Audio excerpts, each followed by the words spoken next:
가장 먼저 만나볼 이 부러운 분 어떤 분입니까? 네, 비주얼의 연기력까지 정말 올해 최고의 스타성을 인정받은 유태호 씨가 그 주인공입니다. 2월에 그 영화 패스트라이브즈를 통해서 한국인 최초로 유태호 씨가 그 영국 아카데미상 남우주연상 후보에 올랐고요.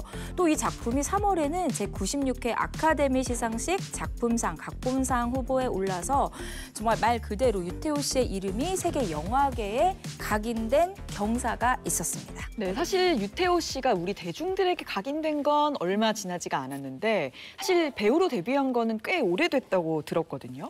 네, 맞습니다. 사실 고생 한번 안 해봤을 것 같은 아주 곱상하고 풋풋한 외모를 가지고 있어요. 그런데 올해 나이 43살입니다. 벌써 데뷔 16년 차 중년 배우거든요. 지난 2009년 영화 여배우들로 데뷔를 해서 수많은 작품 속에서 이 단역과 조연을 거쳐서 지금의 자리를 꿰찬 그야말로 대기만성형 배우다라고 소개할 수 있을 것 같습니다. 근데 배우 같은 경우는 진짜 그런 것 같아요. 끝까지 버티는 사람이 승자인 것 같다는 생각이 드는데 그런 시절들을 잘 버틴 덕분에 세계적인 시상식에 노미네이트가 되고 지금의 유태호 씨가 있는 게 아닌가 하는 생각이 듭니다. 네. 자, 그런 유태호 씨가 꿈을 또 포기하지 않고 끝까지 버틸 수 있었던 또 비결이 당연히 있었겠죠. 이걸 버티게 해준 사람, 그 1등 공신은 다름 아닌 유태호 씨보다 11살이 많은 아내 니키 리입니다. 일단 1993년 중앙대 사진학과를 졸업한 후에 미국 뉴욕대 대학원에서 사진학 석사과정을 마쳤고 이후 뉴욕을 무대로 활약한 글로벌 사진작가이자 영화감독입니다. 네. 히스패닉 시리즈, 그리고 펑크 시리즈, 또 다음은 여피 시리즈, 더 나아가서 시니어 시리즈, 그리고 마지막은 힙합 시리즈입니다. 자, 이렇게 다양한 사회적 계층과 연령. 매 사진마다 본인이 나오고 네, 계시죠. 맞습니다. 네. 저렇게 다양한 사회적 계층과 연령, 국적을 넘나드는 집단을 만나서 각 집단의 정체성을 보여주는 작품이라고 하는데 재밌다. 그 정체성에 맞게 헤어, 패션, 라이프 스타일까지 본인을 변화시킨 후 자신 자체를 작품화했다는 차별성이 있습니다. 각자 사진마다 다 다른 사람 같아요. 오. 전혀 같은 사람 같지가 않고 와. 뉴욕에서 뭐 인정할 만한데요. 네, 이 팔색조 니키리 씨 어느 정도로 인정받는 분이었냐면 첫 전시를요, 무려 뉴욕타임즈에서 이 소개를 했고요. 전시가 열릴 때마다 뉴욕타임즈에서 이 단신이 아니라 헤드로 니키리 씨의 기사를 실어줬다고 합니다. 그래서 당시에 이 니키리 씨 혹시 뉴욕타임즈사의 어떤 손녀나 딸이 아닌가 의심을 받았다고 하는데 아무 관계도 없다고 합니다. 낙하산 느낌이었다. 근데 뭐 작품 보니까 뭐 전혀 정말 인정할 만한 작품으로만 인정할 만한 스타일인데. 근데 이렇게 세계적으로 주목을 받던 니키리와 유태호 씨가 어떻게 만나게 된 거예요? 네, 일단 유태호 씨가 과거 뉴욕에서 이 아르바이트를 하면서 연기 오디션만 보러 다니던 굉장히 가난한 유학생 시절이 있었던 거예요. 연기 새싹 시절이죠. 근데 반면 니키리 씨는 우리가 사진을 본 것처럼 이미 뉴욕에서 자리를 잡았습니다. 이 뉴욕이 주목하는 아티스트로 이름을 알릴 때였거든요. 그런데 두 사람이요, 이 넓은 뉴욕에서 딱 마주치는 순간이 있었던 거예요. 그 당시에 독일 식당에서 매니저 일을 하고 있는데 잠깐 쉬러 나왔어요. 식당 그러니까요. 앞에. 네, 그런 식당 앞으로 나왔는데 저기 뒤에 어떤 귀여운 여자가 보이는 거예요. 네. 제가 길을 밤에 걷고 있었는데 태호가 서 있었어요. 제가 너무 잘생겨서 쳐다봤어요. 그랬더니 저를 쳐다보더라고요. 나를 뚫어지게 쳐다보는 거예요. 그래서 나도 이게 웬 떡이냐. 계속 쳐다보고 있는 거예요. 그냥 뭐 피하지도 않고 계속 쳐다보고 그 뭐지 생각하면서 뭐지 생각하다가 안 보일 때까지 쳐다보고 그냥 헤어졌어요. 헤어졌어. 네, 그 순간 진짜 2시간 뒤에 식당 앞으로 와서 이러고 있더라고요. 식당. 그러니까. 보이나 안 보이나. 니크가 그 자리에서 일 끝나고 오늘 밤 저희 집에 오실래요? 이렇게 얘기하는 거예요. 저희 집에 오실래요? 이렇게 얘기하는 거예요. 야, 근데 사람이 이렇게 계속 쳐다보면 무의식적으로 뭘 봐? 여기는 시비 거는 정말 그걸 건가? 기분 나쁘잖아요. 이렇게 보면 그럼요. 눈싸움 안 찍고 싶고 뭘 봐? 이렇게 되는데 여기는 정말 둘이서 유태호 씨니까. 난 그게 너무 신기한 거예요. 아, 이렇게 이루어지는 거. 나는 약간 니키리 씨처럼 좋은 마음을 가져야 돼. 그러니까 반항심 가지고 뭘 봐 이런 식으로 하면 될 것도 안 돼. 따뜻한 마음으로 바라봐야 따뜻한 마음으로 봐야 돼요, 무조건. 예. 근데 결혼 후에 유태현 씨 꽤 오랫동안 무명 시절을 겪었잖아요. 근데 경제적인 부분은 그럼 아내 니키리 씨가 감당을 한 건가요? 이 경제활동부 관련해서 남편에 의한 얘기를 들으면은 경탄을 하게 될 겁니다. 자, 무슨 얘기를 했는지 백문이 불여일견이죠. 영상으로 확인해 보시죠. 오랫동안 무명 시절이다 보니까 16년도, 17년도에 우리의 통장에 한번 빵원도 떠본 적이 있었어요. 아, 진짜요? 네. 제가 그때 너무 미안해서 그냥 영원히 나는 그냥 낭만적인 돈 안 벌고 그냥 살아올 수 있는 배우가 될 수도 있으니까.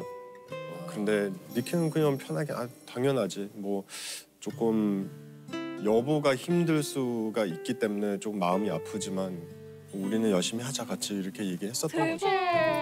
근데 이제 돈 번 거 사실 남편 뒷바라지 하면서 다 썼어요.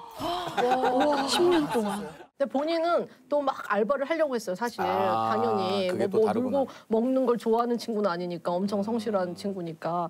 근데 제가 못 하겠어요. 왜요? 왜? 힘들어도 너의 소년미를 잃어버리면 안 된다. 공판에 치이면 얼굴이. 막 알바를 하고 열심히 하는 모습에 파도는 제가 맞으면 돼요.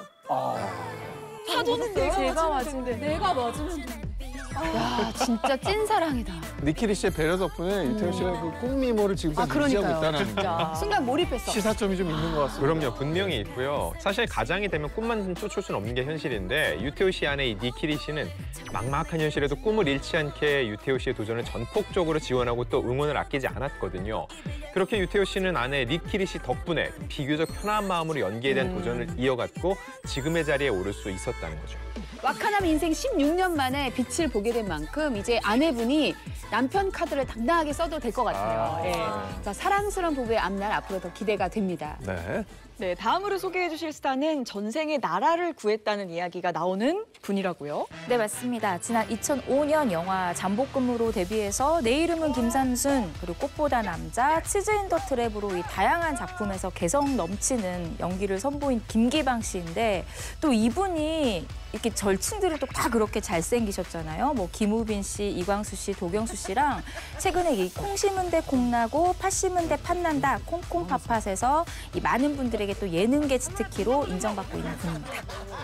김기방 씨 결혼식이요. 조인성 씨가 사회를 봐서 굉장히 화제가 됐었어요. 근데 김기방 씨의 아내가 너무 예뻐서 더 화제가 됐었던 걸로 기억이 되거든요. 근데 김기방 씨의 아내 도대체 어떤 분인지 궁금합니다. 네, 화장품 브랜드 G사의 부대표인 김희경 씨입니다. 과거 김기방 씨가 이런 말을 방송에서 한 적이 있어요. 숨을 쉬다가도 내가 어떻게 이렇게 예쁜 아내를 만났을까 놀란다. 숨을 쉴 때마다 이게 보통 한 5초만 안 쉬어도 죽을 것 같거든요. 5초에 한 번씩은 아내한테 고마워한다는 얘기예요. 범상치 않은 아내분 비주얼에서 느끼셨겠지만 김희경 씨가 사실 1세대 쇼핑몰 얼짱 출신입니다. 저도 이 초반에 쇼핑몰에서 원피스를 샀었던 그 기억이 나는데요. 친언니 부부와 김희경 씨가 2005년도에 함께 만든 쇼핑몰입니다.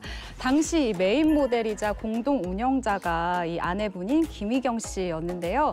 창업 3개월 만에 매출 1억 원을 찍을 정도로 큰 인기를 누리기도 했고요. 또 이때 쇼핑몰 운영 경험이 현재 사업에 굉장히 많은 도움을 줬다라고 이야기를 하기도 하더라고요.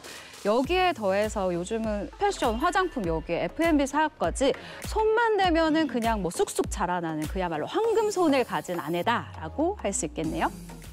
이 브랜드는 2015년 서울 가로수길에서 이 본점 오픈을 시작을 했어요. 그리고 강남과 부산, 대구, 일산까지 이 전국 백화점에 입점을 한 자연주의 화장품 브랜드라고 합니다. 또 국내 성장에 힘입어서 미국 시장, 러시아와 태국 시장까지 정말 K-뷰티의 성공 신화를 이 김기방 씨의 아내가 쓰고 있습니다. 그래서 2019년 그때도 연매출이 무려 130억 원을 달성을 했고 김기방 씨가 밝힌 바에 따르면 직원이 무려 100명이 넘는다고 하니까 탄탄한 중소기업, 그야말로 강소기업이라고 할 수 있습니다. 김기방 씨가 팔불출이 될 수밖에 없는 이유가 뭐 정말 한두 가지가 아닌 것 같습니다. 어쩐지 최근에 뭐 예능에 나온 모습뿐만 아니라 뭐 오다 가다 가끔 마주치거든요. 요즘 표정이 그렇게 좋아요.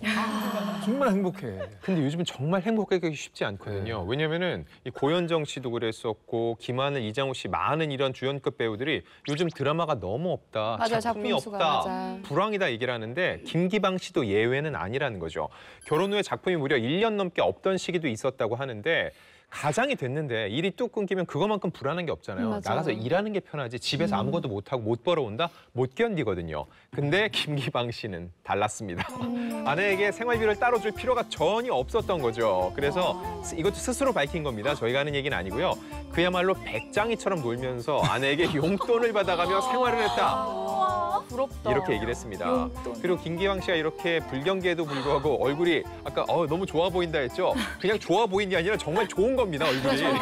네. 좋은 거네. 뭐 보톡스고 시술이고 수술이고 다 필요 없네요. 네네. 그러니까 와이프 카드. 이게 제대로 진짜 제일 좋은 회춘이 아닐까라는 생각이 들어요. 김기방 씨 여기서 끝이 아닙니다, 여러분. 22년 1월 3일에요. 이 김기방 씨의 아내 김희경 씨가 SNS 사진 한 장을 올렸거든요. 남편에게 새해맞이 통 큰 선물을 하나 줬다라면서 사진을 올렸는데 고급 외제차 사진이었습니다. 이 차의 호가가 무려 얼마? 1억 8천만 원입니다, 여러분. 이 선물 자체도 정말 놀랍지만 선물을 준 이유가 놀라운 게요. 이 결혼 이후에 김기방 씨가 일이 정말 뚝 끊겼대요. 그래서 기가 죽을까 봐 우리 남편 기죽지 말라고 이 선물을 했다고 합니다. 그래서 김기방 씨 얼굴이 그렇게 필러를 맞은 것처럼 번들번들한 겁니다. 아, 근데 이분의 와이프 카드 한도가 궁금해지는 사건이 또 발생하는데요. 이 남편을 낳아주신 시어머니한테 내가 더 잘해야 되겠다라는 생각이 들었나 봐요. 김기방 씨의 어머니에게도 아주 통 큰 선물을 해드린 적이 있습니다. 또 나옵니다. 자동차. 선물만 해드리는 게 아니라요. 이 함께 시승식까지 하면서 아주 알콩달콩 이 고부 데이트를 즐기는 모습을 SNS에 이렇게 딱 올린 적이 있는데요. 김기방 씨 이 정도면 정말 전생에 나라를 구한 게 맞구나라는 생각이 듭니다. 김기방 씨 정말 넝쿨째 복이 굴러 들어온 게 아닌가 싶은데요. 그런 아내를 위해서 혹시 김기방 씨의 좀 특급 내조가 있다고 하던데요. 아, 분명히 있을 거예요. 뭐가 있어요? 뭐가 있을 있죠. 거예요. 없으면 저렇게 선물 안 나옵니다. 그럼요. 항상 맞아. 그렇지만 쌍방입니다. 쌍방이야, 쌍방. 네. 예. 이 와카남들의 필살기 뭐냐? 바로 처가 식구들에게 자랑입니다. 되게 공감되시죠? 중요해요. 예, 이 김희경 씨 집안 자체가 되게 무뚝뚝하대요, 의외로. 근데 우리 김기방 씨가 처가에 가면 그렇게 재롱둥이 역할을 하면서 애교를 부린다고 합니다. 그래서 장인 장모님의 사랑을 독차지한다고 해요. 아, 상식 씨 큰일 났네. 메모를 어떠세요? 궁금해요. 애교 어려워요? 이건 안 돼요. 애교 안 되더라고요. 아, 애교가 진짜 중요한데. 우리 완희 씨는 넉살이 좋아요. 이게 되시는 분인데 저는 계속 또 막 이게 깔깔깔 웃으면서. 저는 또 그쪽은 아니어가지고 기방 씨에게 한 수 잘 배운 것 같습니다.